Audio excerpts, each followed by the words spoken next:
বিসমিল্লাহির রহমানির রহিম। আসসালামু আলাইকুম। আর স্ট্রিম ফ্রাই থেকে আমি শ্রাবণী মৃধা। আজ আপনাদের দেখাতে এলাম ঘরে থাকা উপকরণ দিয়ে কি করে ঝটপট সয়া সস তৈরি করে নেওয়া যায়। চলুন তাহলে দেখে নেই ঘরে থাকা উপকরণ দিয়ে সয়া সস তৈরি করার রেসিপি। চলুন শুরু করি সয়া সস তৈরি। প্রথমে আমি চুলায় একটি প্যান বসিয়ে দিলাম।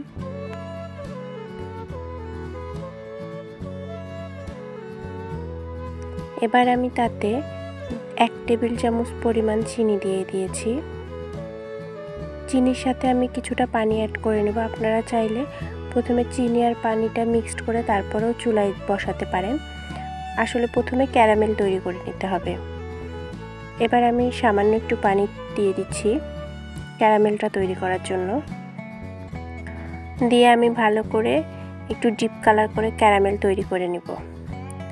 আমি আজকে সামান্য পরিমাণ তৈরি করেই দেখাচ্ছি সয়া সস, কেননা আমার অনেক তৈরি করা আছে। শুধু আপনাদেরকে দেখানোর জন্যই আমি অল্প পরিমাণে একটু সয়া সস তৈরি করে নিয়ে আপনাদেরকে দেখাচ্ছি। এভাবে ভালো করে নাড়তে হবে, অনবরত নাড়তে হবে, একদম এরকম থেমে থাকা যাবে না, তাহলে লেগে যাবে। খুব গাঢ় একটা রং হয়ে গেলে তারপরে আমরা অন্যান্য উপকরণগুলো মিক্সড করব।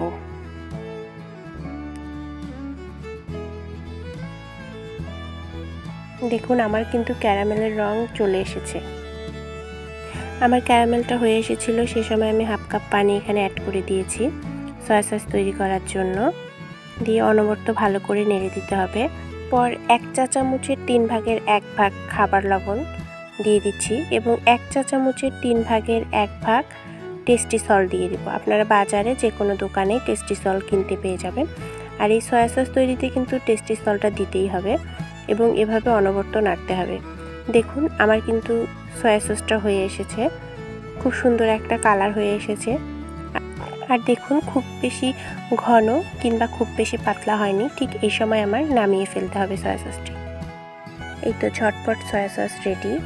এভাবে তৈরি করে আপনারা ঠান্ডা করে নর্মাল ফ্রিজে রেখে অনেক দিন ধরে ব্যবহার করতে পারবেন। এভাবে তৈরি করে দেখুন, দোকানের কেনা সয়া সসকেও হার মানাবে। এতক্ষণ ধরে ধৈর্য সহকারে আমাদের ভিডিও দেখার জন্য আপনাদেরকে অসংখ্য ধন্যবাদ। যারা এখন আমাদের চ্যানেলটি সাবস্ক্রাইব করেননি তারা আমাদের চ্যানেলটি সাবস্ক্রাইব করে পাশে থাকা বেল আইকনটি প্রেস করে অল নোটিফিকেশন অন করুন, যাতে আমাদের ভিডিওর নোটিফিকেশন সবার আগে আপনার কাছে চলে যায়। আর আমাদের ভিডিওটি ভালো লাগলে অবশ্যই লাইক, কমেন্ট, শেয়ার করবেন। আবারও আপনাদের সকলকে ধন্যবাদ।